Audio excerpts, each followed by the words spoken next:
जय जगन्नाथ। अचानक मन में भय आसूची कि घरे अशांति बारंबार लगी रोचे कारबार रे ठीक चलुनी तो आपण मैंने मन रखि था आपण गोटे षडमुखी रुद्राक्ष आपण धारण करंतु जे कि षष्ठमुखी रुद्राक्ष आपण धारण कले यह अतिशय शुभ होता है मनर भय दूर करें।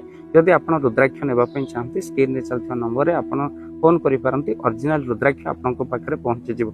जदि आपण घर पाखे कौन मंदिर रही हनुमान जी मंदिर मन में भय आसूची आप से मंदिर को निहाती भाव में जातु।